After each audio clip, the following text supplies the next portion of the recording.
चला, ग्रुप बी 2025 मुख्य परीक्षा जो पेपर झाला 17 मे 2024, त्याचं आपलं विश्लेषण सुरू आहे. पार्ट 1 झाला, आपण 1 ते 15 प्रश्न घेतले. आज आपल्याला पार्ट 2 15 पासून पुढचे प्रश्न बघायचे आहेत. आपण प्रश्नाचं उत्तर आणि त्याबरोबरच त्याचं जे इतर पर्याय आहेत त्यांचं सुद्धा विश्लेषण करायचा प्रयत्न करतोय.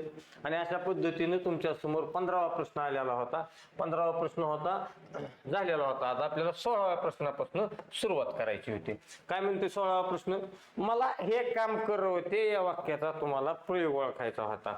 मला हे काम करवते. तुम्ही जर नीटनेटकं बघितलं प्रश्न कशावर आहे? प्रश्न प्रयोगावर आहे. प्रश्न जर प्रयोगावर असेल तर पहिलं काम तुमचं असणार आहे त्या वाक्याचं काय पकडायचंय? क्रियापद. कोण आहे?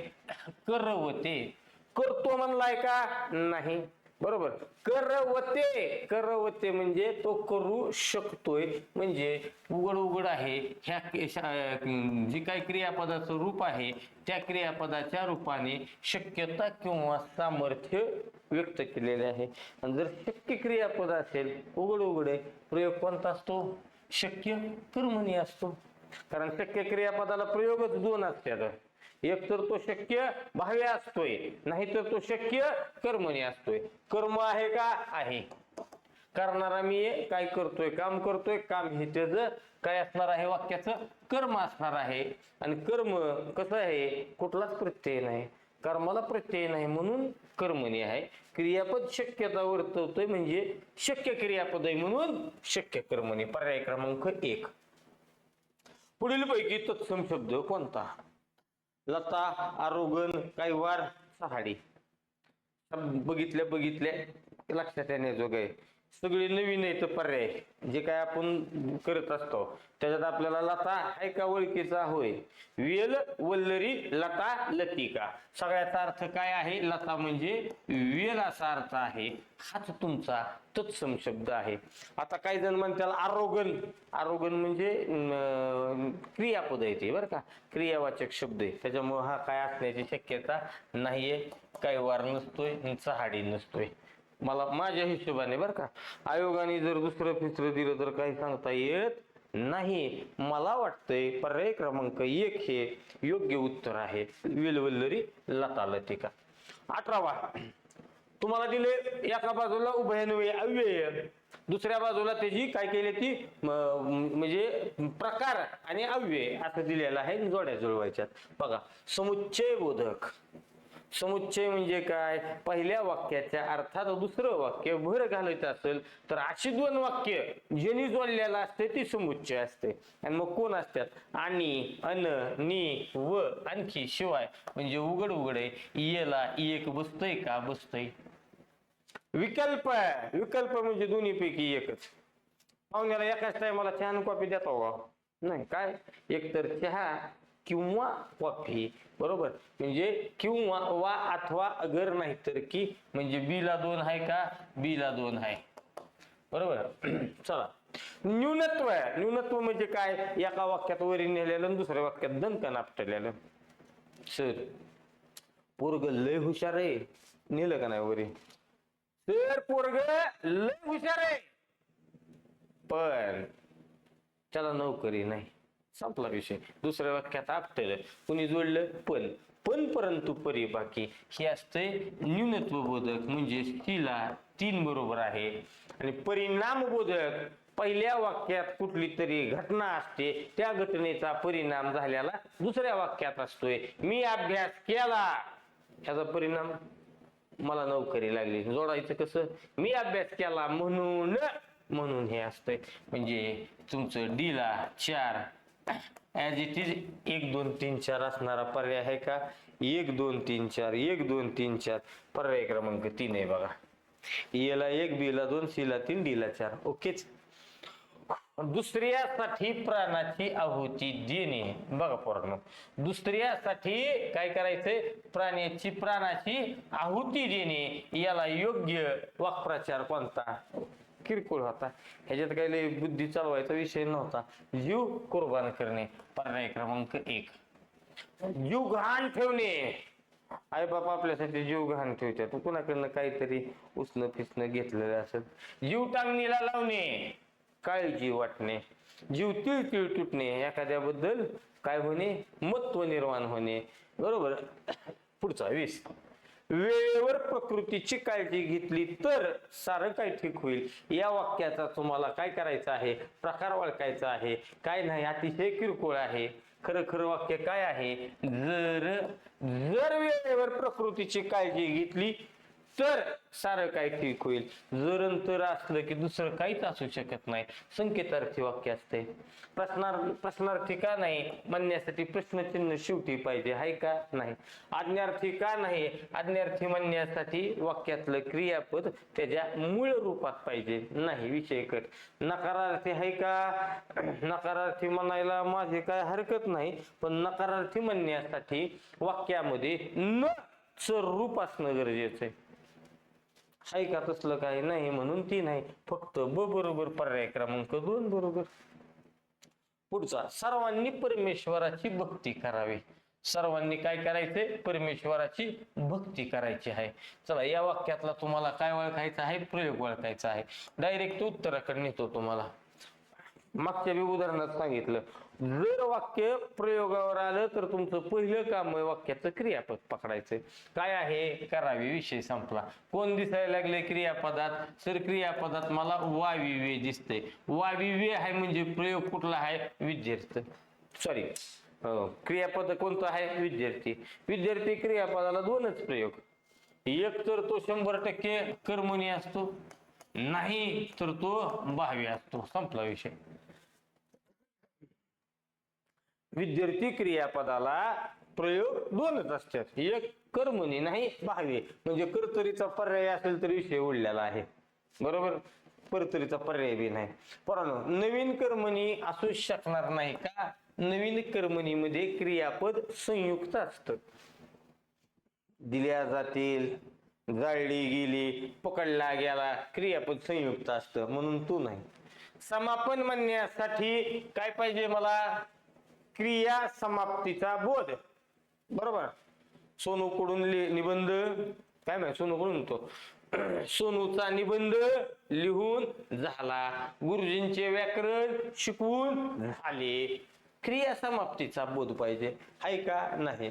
बघा आता, शक्य म्हणण्यासाठी क्रियापद मगासारखं, करवते, मला डोंगर चढवतो. शक्य म्हणण्यासाठी क्रियापद शक्य क्रियापद पाहिजे, ती नाही. वळला एकच आता, कोण, 1,00,000% प्रधान कर्तृक भावे. कस काय, करणारे कोण आहेत, सर्वजण. म्हणजे करता काय करतात, भक्ती करतात, म्हणजे भक्ती कर्म आहे. कर्त्याला प्रत्यय आहे का, आहे. कर्माला आहे का, नाही. कर्त्याला आहे, कर्माला नाही, म्हणून कर्मणी. मग कर्त्याला कोण आहे, निएशी निही ईशी. तृतीय विभक्तीचा प्रत्यय कर्त्याला लागलेला आहे आणि प्रयोग कर्मणी आहे. मग ह्याला म्हणायचं प्रधान कर्तृक कर्मणी. प्रधान कर्तृत्वचं वैशिष्ट्यच आहे, आधी प्रयोग कर्मणी पाहिजे आणि त्या कर्मणी प्रयोगातला करता तृतीय विभक्तीत पाहिजे. चला रे पुढचा 22वा. कोणता शब्द तद्भव नाही. तद्भव म्हणजे कोण, आम्हाला माहित पाहिजे. आमच्याकडं एक्स्ट्रा माहिती करता, आमच्याकडे मराठीमध्ये शब्द कुठनं आले, बरेच शब्द, महाराज नीट लिह, मराठीमध्ये बरेच शब्द संस्कृत मधून आलेले आहेत. बरोबर का, तर भाषेची उत्पत्ती सांगताना तुम्ही सांगता संस्कृत मधनं प्राकृत, प्राकृत मधनं मराठी. मग मराठीमध्ये दिसणाऱ्या शब्दामध्ये काही शब्द संस्कृत मधनं कसे आले, काही शब्द संस्कृत मधनं जसेच्या तसे आले.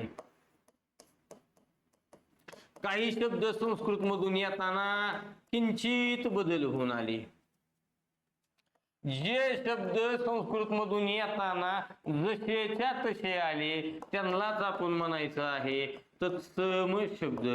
जे शब्द मराठीमध्ये येताना किंचित बदल होऊन आले त्याला आपण म्हणायचं आहे तद्भव शब्द. कार्यक्रम कळाला आणि मग गाडी पुढे जात आहे, तुम्हाला म्हणतोय कोणता शब्द तद्भव नाही.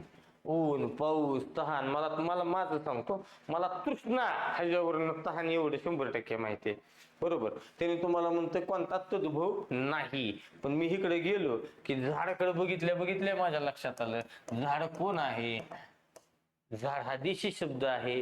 झाड, दगड, धोंडा, घोडा, डोळा, डोके, हाड, कंबर, गुडगा, पोट, पीठ, बाजरी, वांगे, चिमणी, ढेकूर,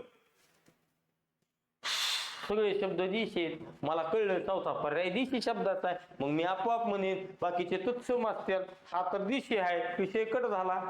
पर्याय क्रमांक 4 योग्य उत्तर आहे. पुढचा, उंटावरचा शहाणा, अकलेचा खंदक आणि उंटावरचा शहाणा, दोन शब्द लक्षात ठेवा.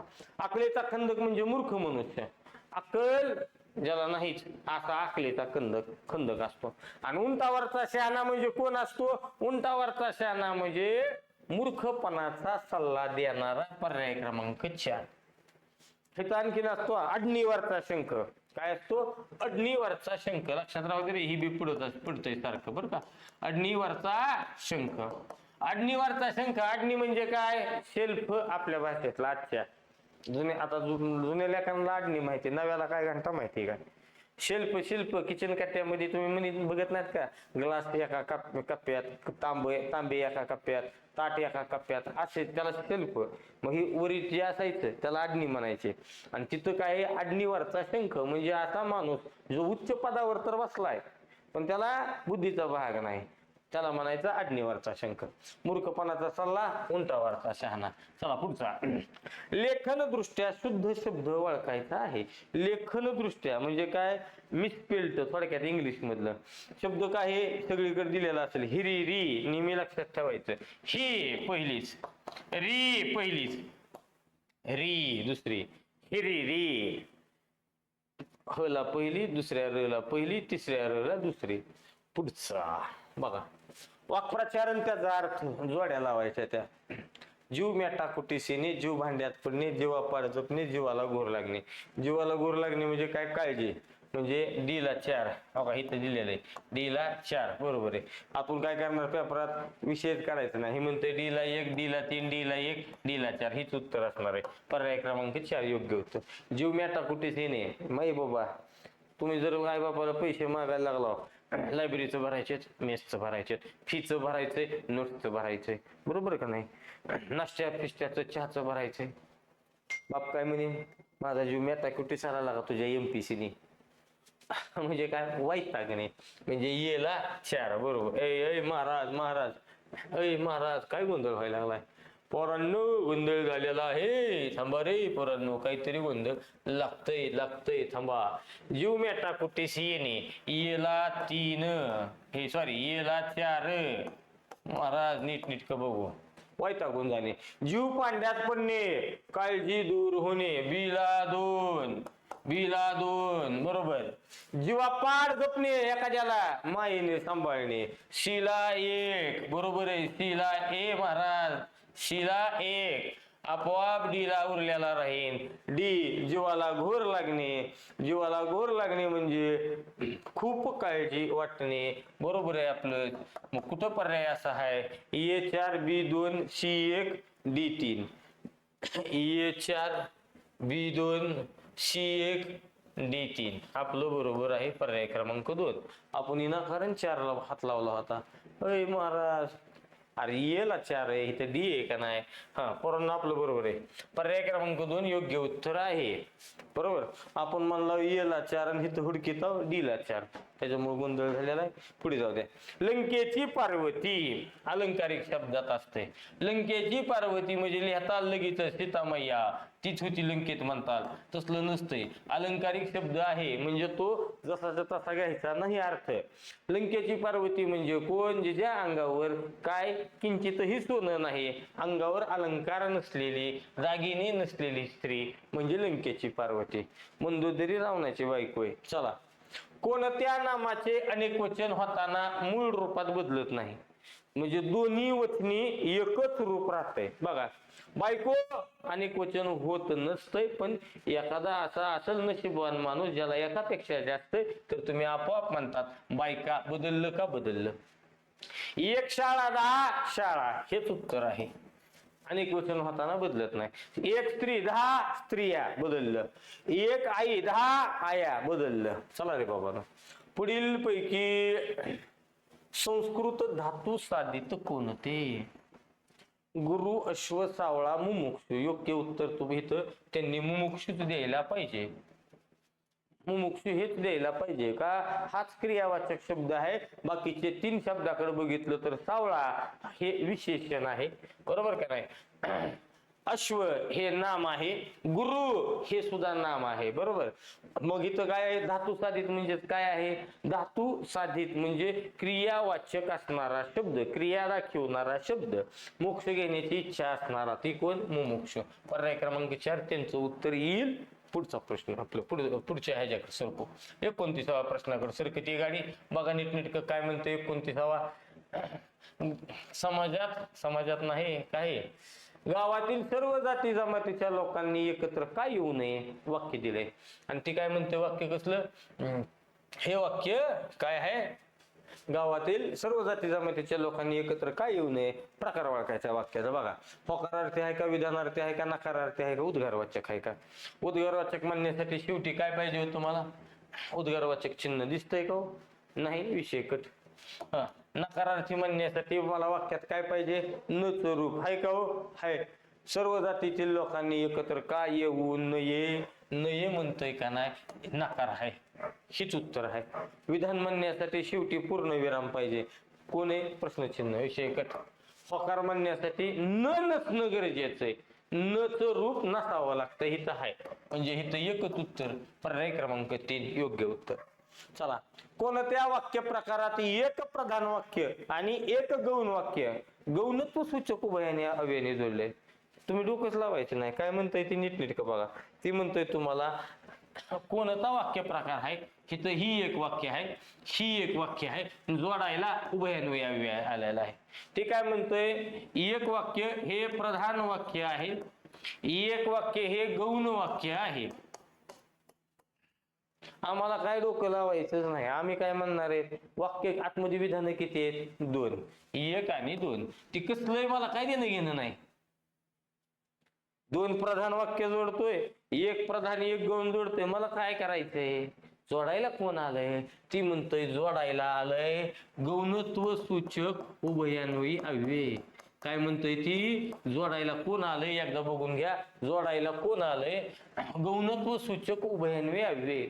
आणि तुमच्या माहिती करता, गावाच्या माहिती करता, जर गौणत्व सूचक उभयान्वयी अव्यय जोडायला येत असेल तर लक्षात ठेवा, वाक्याचा प्रकार मिश्र वाक्यात असतोय, मिश्रच वाक्य असतोय. डोकंच लावायचं नाही. ती कसली वाक्य आली आणि कसली नाही आम्हाला काय देणं घेणं नाही. जोडायला कोण आहे? गौणत्व सूचक उभयान्वयी अव्यय ना, बॉन्डवर लिहून घ्यायचं. हे वाक्य मिश्र वाक्यात असतंय.